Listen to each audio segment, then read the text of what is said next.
The business class cabin of Delta Flight 307 from Seattle-Tacoma to Washington, D.C. was thick with the scent of expensive cologne and silent judgment. Nathan Hale held a worn-out canvas suitcase in one hand, the other gently guiding his 8-year-old son, Liam. The boy's small backpack was patched with duct tape, a frayed stuffed koala dangling from the zipper, its ear barely hanging on. "I'm sorry, sir," the flight attendant said, her tone polite but edged with doubt as she glanced at the boarding passes. "Seat 3F is in business class. Perhaps there's been a mistake?" Nathan nodded calmly. "I know. We were upgraded last minute." Her smile was practiced but didn't reach her eyes. From across the aisle, a woman in a tailored Chanel suit leaned toward her companion, whispering just loud enough, "Are they really supposed to be sitting here?" Nathan's jaw tightened slightly as he touched the folded military envelope inside his jacket pocket, the one he never intended to show anyone. Liam looked up, his voice innocent and curious. "Dad, why are they looking at us like that?" Nathan crouched beside him, resting a steady hand on the boy's shoulder. He'd heard that question more than once, but never really had an answer. Then the thunder roared.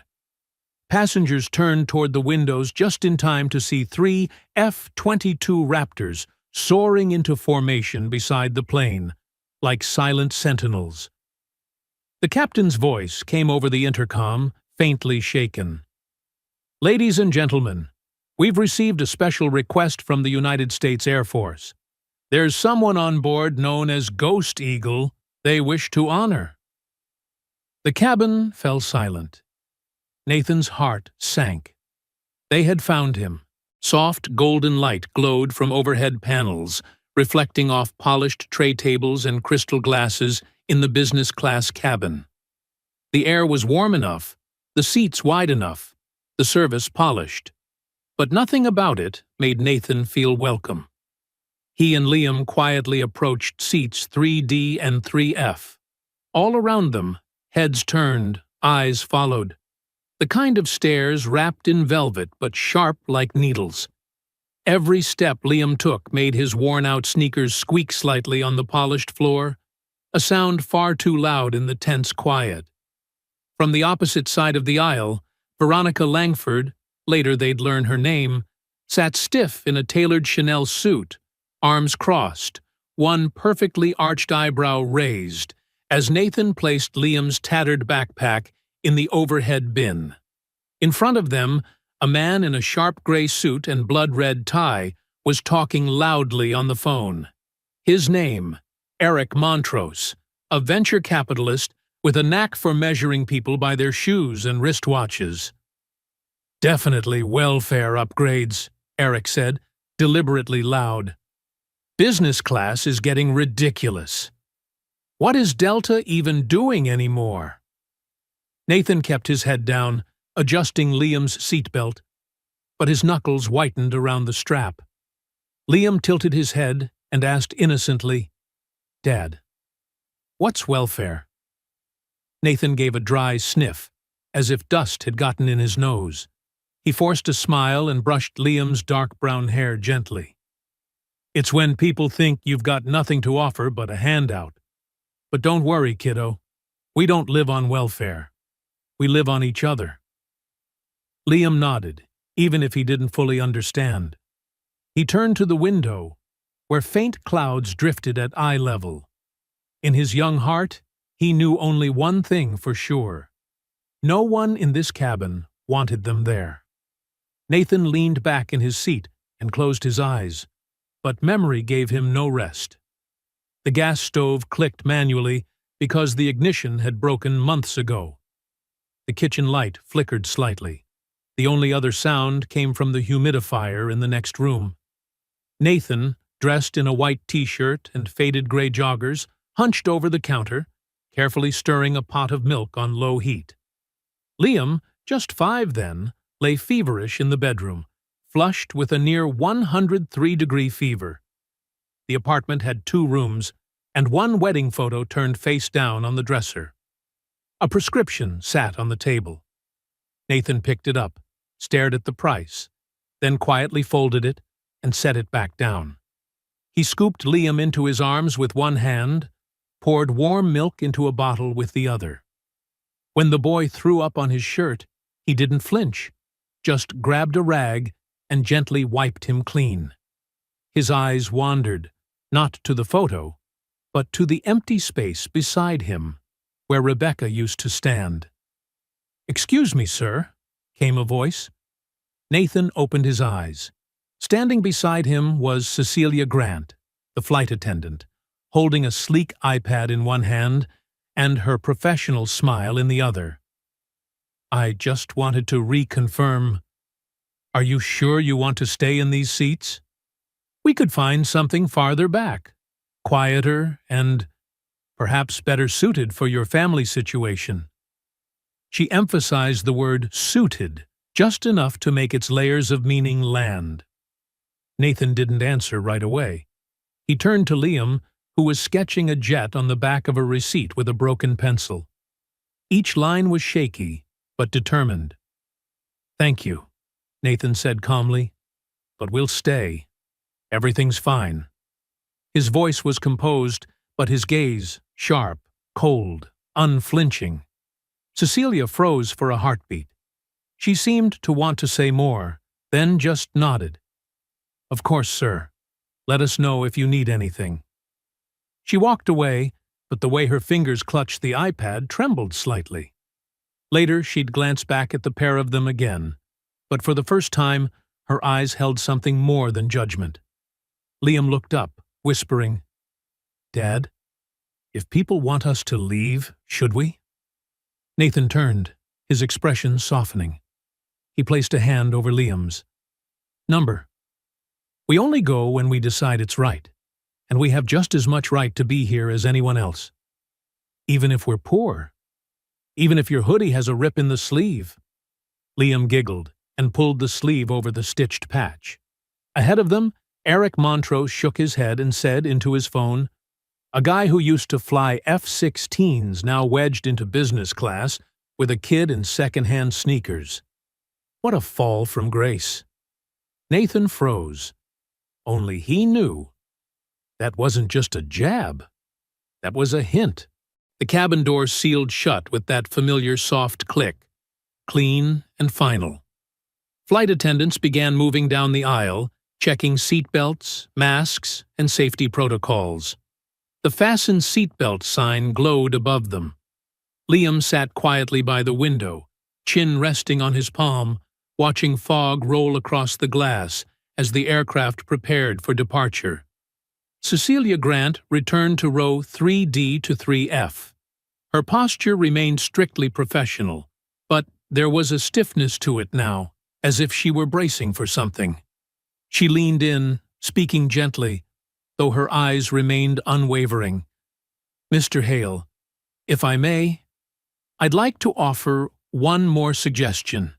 If you'd like, we could relocate you and your son to a pair of seats in economy.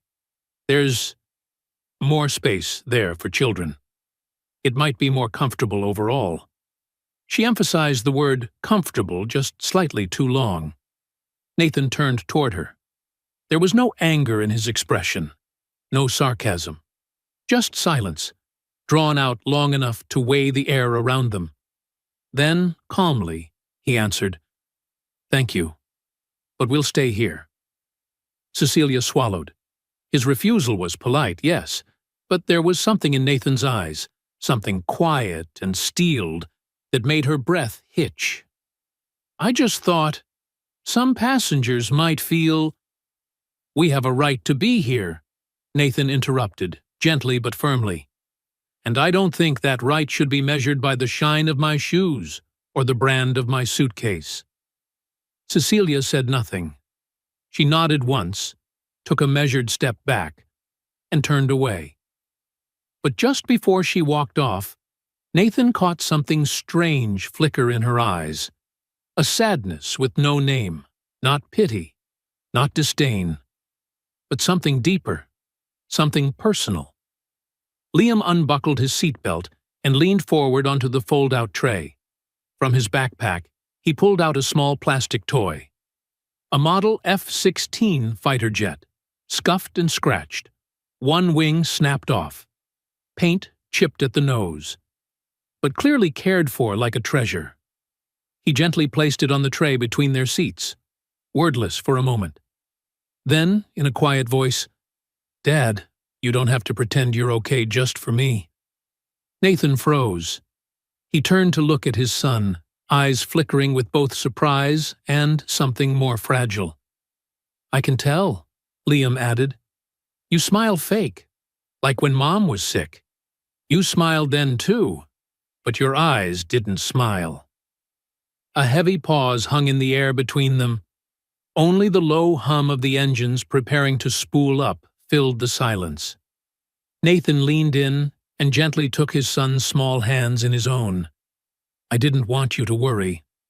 I just wanted you to feel safe." Liam tilted his head, calm. "I don't need safe if it means you have to hurt. I just need you to be real, even if that means you're tired or sad." Nathan leaned back into his seat, exhaling a long, quiet breath, like releasing a burden he'd held too long in his chest. "I'm tired, Liam, but not because of you. Never because of you. I'm tired because there are things I left behind, things that still follow me like shadows, even when I try to forget." Liam didn't respond. He just gripped his father's hand tighter, as if to say, "I'm still here." A few rows back, Veronica Langford glanced over. She caught the image of the father and son holding hands across the tray. For a moment, something shifted in her gaze, something like recognition. But she quickly turned away, raising her wine glass to her lips, as if to wash away whatever unfamiliar feeling had surfaced. And up front, Eric Montrose remained on his phone, now discussing defense stock trends and contractor mergers, unaware that within minutes, everything he believed about value was about to be turned inside out. The chime signaling takeoff had barely faded when it happened. A violent jolt shook the plane, so hard it felt like someone had tried to tilt the entire cabin sideways. Passengers gasped. A few shrieks rang out. Veronica Langford's glass of wine tilted and spilled onto her aquamarine silk dress. The aircraft swayed left, then right. A faint crack echoed from above. Then, thump, thump, thump. The oxygen masks dropped, one by one, dangling like yellow petals of panic from overhead compartments. Tension shattered. People screamed. One elderly passenger across the aisle flailed for his mask but couldn't reach. A child began sobbing uncontrollably. Veronica clutched her fiancé's arm, eyes wide with disbelief. Nathan stood up instantly. There was no panic in his body, no hesitation. His movement was smooth, practiced. He reached for Liam's mask first, securing it firmly, adjusting the straps to fit just right. "Breathe in slowly, Liam. We're okay," he said calmly but with urgency. The boy nodded, obeying without fear. Nathan turned to his left. An elderly man, perhaps in his 80s, was trembling, struggling to untangle the straps on his mask. Without a word, Nathan leaned over, untangled the cords, and placed the mask over the man's face, holding it steady, eyes scanning for signs of confusion or distress. All around the cabin, people stopped moving, not out of safety, out of shock, because what they were witnessing wasn't normal. At the back of the cabin, Cecilia Grant, who had just been helping a woman with mobility issues near the galley, turned back and froze. She saw Nathan, the man she'd tried to move to economy, the man in the worn jacket and duct-taped backpack. He was coordinating himself like a professional, not a passenger. His composure wasn't just calm, it was commanding. The plane rocked again, but softer this time. The turbulence began to subside, but the cabin had changed. Gone were the composed faces of upper-class calm. In their place, pale skin, clenched fists, wide, unsettled eyes. The oxygen masks dangled like reminders that money couldn't buy control. And yet, in seat 3F, Nathan Hale sat back down, hands steady, expression composed. Liam remained quiet, clutching his plastic toy plane tight in both hands. "Dad, the way you moved." "That was like a soldier," Liam whispered, eyes wide with admiration. Nathan gave a slight shrug but didn't respond. He simply patted his son's hand. Cecilia approached slowly. No longer the poised, perfectly rehearsed attendant, but a woman who had just seen something she didn't expect. "You served, didn't you?" Nathan was silent for a beat, then nodded. "I did." She didn't pry further, but her gaze had changed. Where once was suspicion and polite distance, there was now something else entirely. Recognition, not of rank, not of uniform, but of character revealed under pressure. A few passengers had begun to glance back at Nathan again, but this time, not out of disdain. They were re-evaluating him, replaying the moment in their minds. What kind of man moved like that under duress? Who reached for others first? Who didn't panic? Eric Montrose, silent since the masks dropped, opened his stock portfolio app, but then quietly closed his laptop. He didn't say a word. After flying for over 30 tense minutes, the captain's voice crackled through the speaker. "Ladies and gentlemen, due to a minor pressurization issue, we'll be making an emergency landing at Joint Base Andrews for inspection. We expect to remain on the ground for about an hour." A ripple of murmurs rolled through the cabin. Some passengers groaned in frustration, others sighed about missed appointments. But Nathan went still. He knew that name. Joint Base Andrews, one of the most secure military airfields in Maryland, home to top-secret operations and VIP landings. Liam, meanwhile, pressed his face eagerly against the window, excitement lighting up his voice. "Dad, look! Fighter jets. Are those F-22s?" Nathan followed his son's gaze, and his expression changed. In the distance, 3 F-22 Raptors were parked in a tight row. And then they began to move. The air inside the cabin suddenly felt heavier. Flight attendants moved quickly down the aisle, checking belts and seats, just as most passengers were still confused. 3 F-22s roared into the sky, rising with stunning speed and aligning themselves alongside the commercial aircraft in perfect formation. Passengers gasped. Some fumbled for their phones, whispering with wide eyes, unsure whether to be amazed or afraid. Eric Montrose furrowed his brow, muttering, "What the hell is this? An air show?" Then the captain's voice returned, this time slower and clearly unnerved. "We've received a special request from the United States Air Force. A military delegation will be boarding the plane to meet a passenger." The entire cabin went silent. As the plane touched down at Joint Base Andrews, the landing was buttery smooth. Too smooth. Military-grade precision. But Nathan's hands gripped the armrests tight. He knew what was coming. Out the window, a group approached. 3 individuals in pilot flight suits, helmets under their arms, walking with the kind of precision only those who've served understand. Major Sophia Chen led the trio, small in stature, spine straight as steel, eyes like cutting glass.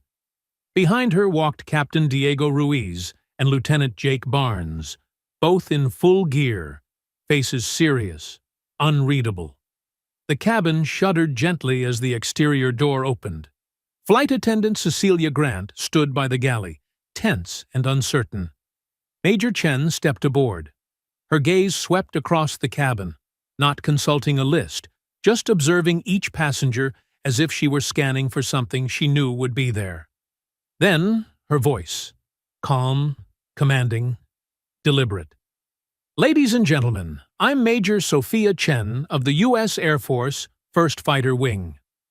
We are here to honor an individual who served under the call sign Ghost Eagle.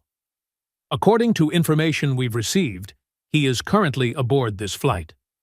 The silence was instant. Passengers exchanged confused looks. Some turned in their seats, others craned their necks, scanning for who? Eric Montrose scoffed quietly. Ghost? What? Sounds like a video game. But Liam froze. He turned toward his father, eyes wide, voice barely above a whisper. Dad, is that you? Nathan didn't answer. He couldn't.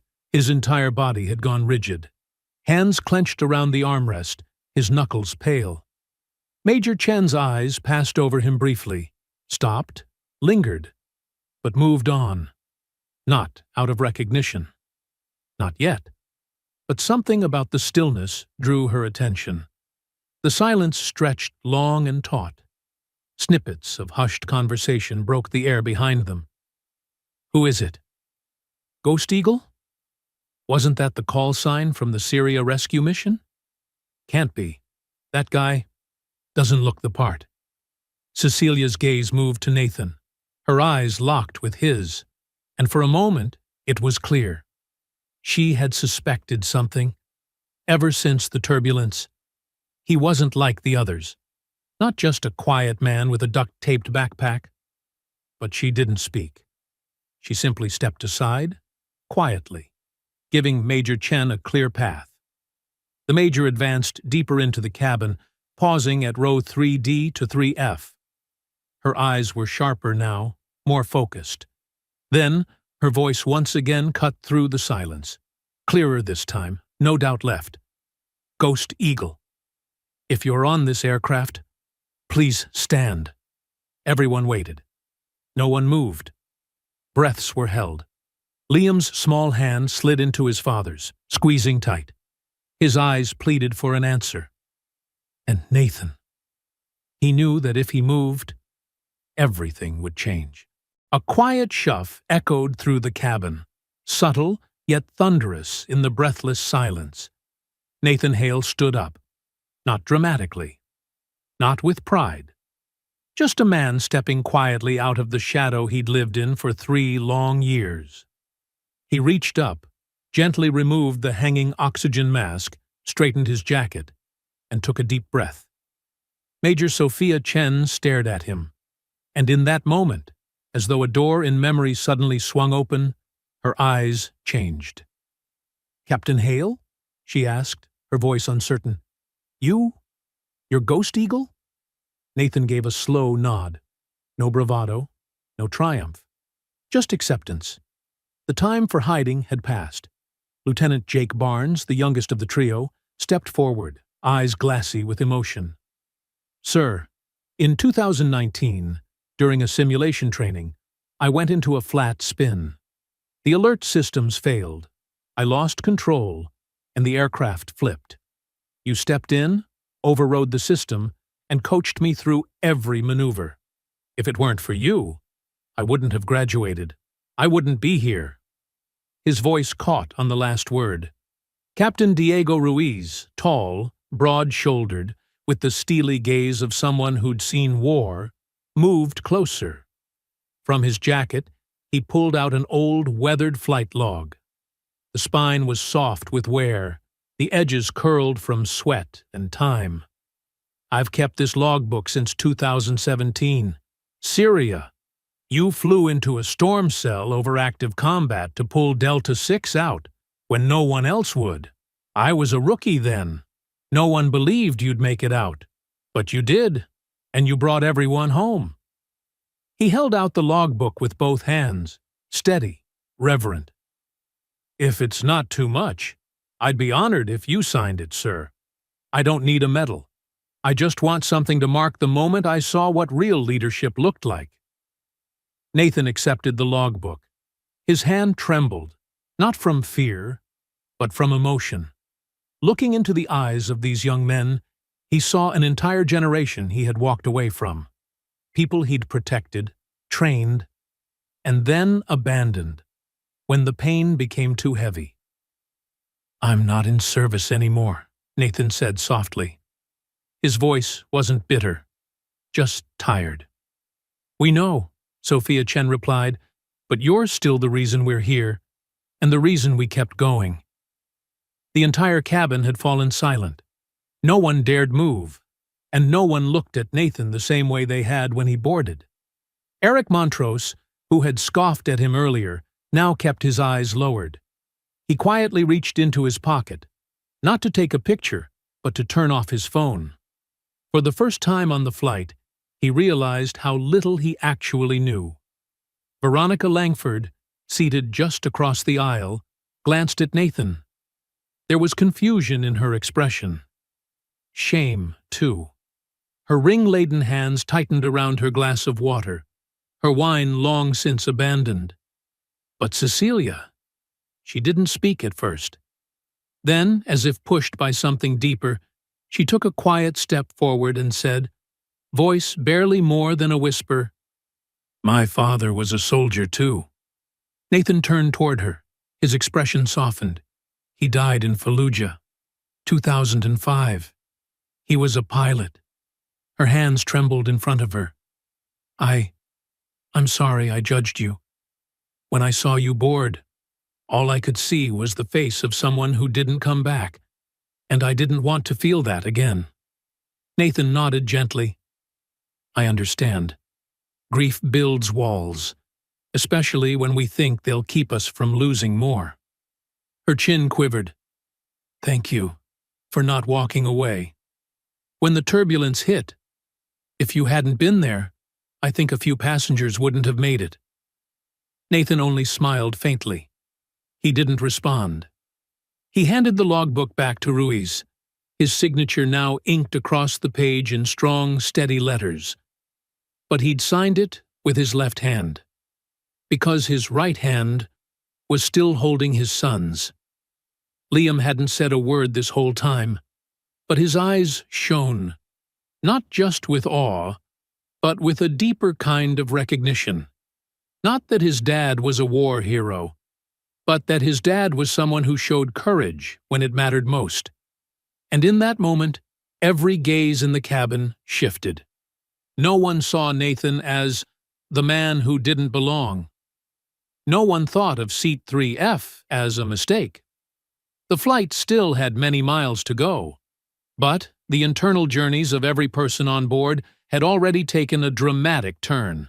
The plane had just begun its descent into Las Vegas when the small screen on the first-class cabin wall suddenly flickered. A military-encoded signal. A short beep followed. General Prescott, seated in the front row, recognized it instantly. No one else knew what was happening except for the man who stood up in response to the signal. Nathan Hale. They met privately in the service galley at the front, between two compartments of coffee and hot water. General Prescott, tall, silver-haired, his uniform pressed to perfection, got straight to the point. "Nathan, I need you." Nathan said nothing. He stood still, his eyes calm and silent, like water after a storm. "We have reason to believe the recent simulation training was sabotaged, a system failure that could endanger real lives, not just models." He paused, lowering his voice. "There are only two people who've ever written that algorithm at a high enough level to truly understand it. One of them is dead. The other is standing in front of me." Nathan flinched. He knew exactly who the dead one was. Rebecca, his wife, his former teammate. The woman who spent the last 2 years of her life redesigning the Air Force's simulation system to protect pilots from the very system flaws that had killed their friends. And that same system betrayed her. "No." Nathan shook his head, his voice cracking. "I can't go back. I don't belong there anymore. I tried to save Rebecca. I rewrote the entire simulator in 48 hours, and still, I couldn't save her." He looked at Prescott, his eyes bloodshot. "I can't live through that again." General Prescott nodded gently. No surprise, no pressure. He simply placed a hand on Nathan's shoulder, like a man who had once lost himself might do. Then, at least think of those who are still alive. He turned and walked away, leaving Nathan standing in the quiet void between cabins. Moments later, Nathan returned to his seat, his face pale. He sat next to Liam, clutching his son's hand as if it were an anchor to the present. Liam looked up at him. There was real concern in his eyes, but also something else. Doubt. "Dad?" "Yeah?" Nathan replied, voice raspy. "If you're that good, why don't you help other people stay safe the way you helped me?" Nathan froze, not because the question was too deep, but because it was too honest. Liam continued, unaware that he had just touched the deepest scar. "When the plane shook earlier, you knew exactly what to do. People listen to you.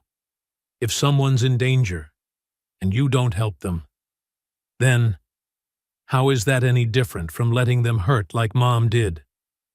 Nathan's chest tightened. The air around him seemed to thin. He remembered Rebecca, her eyes that day, her voice in that final headset transmission. If anyone can save these kids, it's you.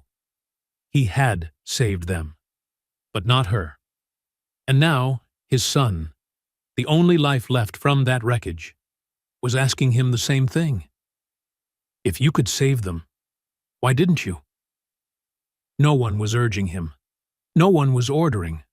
Only the conscience of a soldier and the heart of a father waging war inside him. Liam looked up at his dad, his voice softening.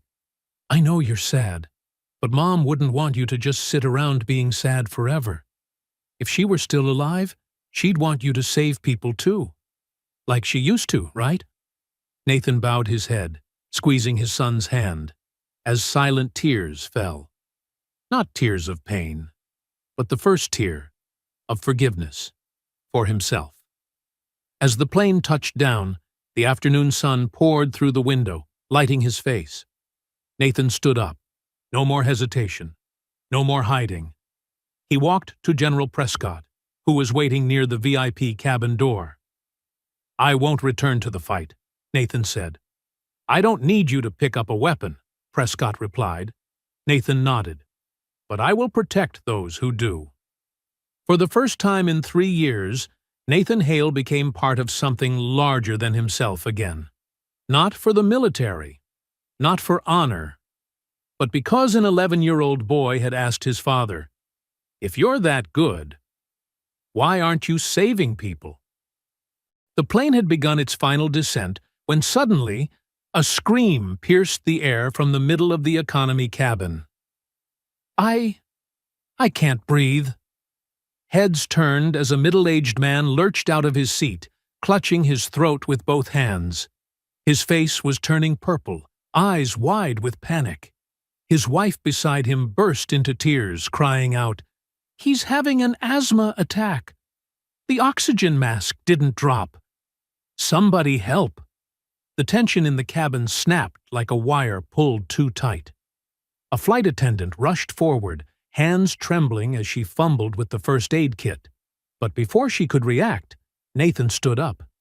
He didn't say a word, just gave Liam a look, quiet but firm, the kind that said, "Stay here." Then, like muscle memory honed from years of training, Nathan moved down the aisle with smooth, decisive steps. Passengers instinctively parted for him, as though sensing something undeniable about him, not from a uniform, but from a presence. He knelt beside the struggling man, quickly assessing his breathing, gently tapping his cheek, and spoke clearly. "Sir, I'm going to help you breathe.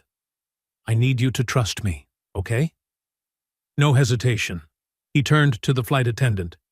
"I need an albuterol inhaler if you have one, or a backup bronchodilator from the medical kit. Urgently."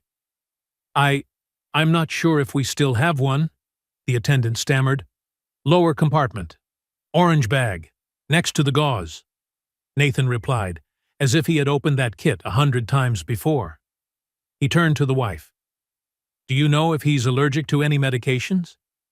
No, just asthma. When it's cold, it gets worse.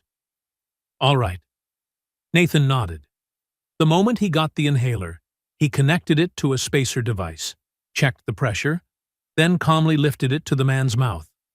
1, 2, 3 compressions, interspersed with assisted breathing techniques to open the airway. 10 seconds passed, each one stretching like eternity. Then, the man coughed violently and finally began to breathe again. A collective sigh swept through the cabin. The woman threw her arms around her husband, tears pouring down her face. She whispered a thank you, but Nathan only gave a slight nod. Keep him sitting upright. Make sure he doesn't lean forward. I'll alert the crew to prepare medical support on landing. As Nathan turned to return to his seat, no one said a word, but every pair of eyes followed him. A little boy in the row ahead whispered to his mom, "Is he a superhero?" An elderly man muttered under his breath, "Only someone who saved lives knows how to save one." Back at his seat, Liam stared up at his father. He whispered, almost reverently, "You don't have to be a hero, Dad. But right now, you just became one." Nathan looked at his son and smiled, not proudly, not boastfully, just peacefully, as if, for the first time in years, he had returned to who he truly was, not for recognition, not for duty, but because, when someone was in need, he simply couldn't sit still. The plane had just landed when Nathan was escorted into a private room at the airport, where General Prescott was waiting with 2 internal affairs officers. The room was quiet, save for the soft hum of the air conditioning. The general looked straight at the soldier who once served under his command. "We need you," Prescott said bluntly. "The sabotage at Andrews Base wasn't an accident. Someone deliberately tampered with the safety parameters, and the only person I trust to uncover the truth is you." Nathan stared back, his eyes a mix of gratitude and guarded weariness. "I've been out of this too long, sir. I'm not the same man anymore." "You are. Everyone on that flight just saw it." Nathan said nothing.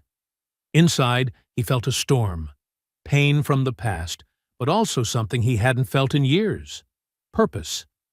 Then Liam walked in, still holding the F-22 model in his hands. "Dad, if you do this, can I come with you?" Nathan turned to his son, surprised. Liam continued, slowly but firmly, "I don't want to stay behind. As long as I can go with you, and you eat dinner with me every night, even if it's just sandwiches." Nathan knelt down and hugged his son tightly. This time, it was Liam who brought him back to life. He turned to Prescott and nodded. 2 weeks. I'll assist with the investigation for 2 weeks. After that, I'll decide what comes next." General Prescott allowed himself a rare smile. There's a school for children on base, and security's tighter than this airport. Just then, the door opened. A woman in professional attire stepped inside. Veronica Langford, CEO of Langford Tech, the company that had previously funded the military simulation systems. She approached and handed Nathan a business card, her tone calm. "I want to make things right." Nathan's brow furrowed. Veronica paused briefly before adding, "My father was the one who approved the budget cuts for the simulation maintenance, and I believe he indirectly caused all this. I won't let another generation pay for that mistake." She turned to Liam, offering a gentle smile. "If you're willing, I'd like to sponsor your full education, any school you choose in the future." Liam looked up at his father, wide-eyed. Nathan studied Veronica in silence for a moment, then nodded. Not fully forgiving, but not rejecting either, because he understood. Sometimes turning back is its own kind of courage. They stepped out of the room. The last golden rays of afternoon spilled into the terminal. Liam held his father's hand, no longer anxious. Nathan walked tall, no longer burdened by guilt. He had chosen to return, not for reputation, but because for the first time in years, he knew with certainty. No one gets left behind. Not anymore. 6 months later. At a small military base in Colorado, the late afternoon sun poured over a revamped simulation facility. Everything had been upgraded. New safety systems, polished control panels, and subtle adjustments only someone who had survived a system failure would notice. Inside the control room, Nathan, now wearing an instructor's jacket, guided a group of young soldiers through emergency response drills. His voice was calm and steady, carrying the weight of lived experience. But his eyes were lighter now, no longer clouded by the same shadows. Next to him stood Liam, wearing a makeshift name tag proudly taped to his shirt. Assistant Instructor. The boy watched his father's every move with focused eyes, occasionally stepping in to gently correct a new recruit's harness strap or button. The soldiers glanced at him with a mix of amusement and quiet respect, not because he knew everything, but because of how seriously he paid attention, like a miniature version of the man beside him. When training wrapped up, the soldiers dispersed. Nathan gathered his notes while Liam helped organize simulation gear. As the evening settled in, the two returned to their modest room on base. A soft yellow light bathed the small desk where Nathan now sat, the old field notebook open in front of him. In his hand was the same pen he'd carried for years. He began to write. Dear Rebecca, today, Liam received his first assistant instructor badge. He made it himself, laminated it using the office machine. I couldn't help but laugh. There was a new recruit today, Carlos. He struggled during the emergency sim. Liam walked up and told him the exact same words you once said to me before my first deployment. Just breathe and trust that you've prepared enough. Rebecca, some things you left behind aren't just memories. They're ways of living. Maybe I'm finally learning how to be both a father and a soldier. And each night, when I sit down to write you like this, I don't feel so alone anymore. I think you're still here, in the small things. Nathan. He closed the notebook gently. Liam came out of the bathroom, hair damp and pajamas printed with little astronauts. You ready for bed? Nathan asked. Yeah, Dad. Can we read together? We can, but tonight it's your turn to tell the story. Liam grinned wide. And in that quiet room on a cold military base, a young boy's voice rose, telling stories of stars and spaceships, and a father's laughter followed, warm and full. A new legacy was being written, not with weapons, but with connection. It was just another ordinary afternoon. Nathan was tidying up his desk when a new letter arrived. A white envelope, handwriting soft and deliberate, sent from Seattle. He opened it. Dear Nathan, I've thought a lot since that day. About my lie, about my silence, and I'm sorry. My father was a Marine. He spent his whole life believing in honor, in truth. I don't know if he would have approved of the way I acted, but if he were still alive, I believe he would have wanted to shake your hand. I've enclosed a picture of my dad, the day he received his medal. Today, I think he would be smiling to see a true hero. Cecilia Grant. Nathan sat still, eyes locked on the black and white photograph. A man with sharp features, unwavering gaze. Strangely, something in him reminded Nathan of Liam. Just then, General Prescott knocked at the door. His face was serious. We've identified the one who sabotaged the simulator years ago. He didn't act alone. Nathan's fingers curled around the letter. That old feeling returned, the focused awareness of a soldier preparing for his next mission. That evening, he took Liam outside to the training yard to kick a ball around. The crescent moon hung low over the Colorado sky. The air was still. Laughter echoed across the field, but Nathan's eyes were distant. Later, he returned to his room, opened his journal, and quietly wrote, "The mission isn't over." The screen fades to black. Nathan's voice echoes in the darkness. If one day my son asks me, "What does it mean to be a hero?" I'll tell him this: it means never letting fear stop you from doing what's right. A final image flashes. Liam, standing on the field, holding a small flag proudly. Behind him, Nathan stands in silence, watching with a quiet strength. The story may have ended, but what lingers in our hearts is just the beginning. If Nathan and Liam's journey moved you, don't forget to like and share this video with someone who needs a little hope today. And most importantly, make sure to subscribe to Behind the Tale, so you never miss another story where quiet moments lead to extraordinary truths. See you in the next video. What do you think made Nathan a true hero? Let us know in the comments below.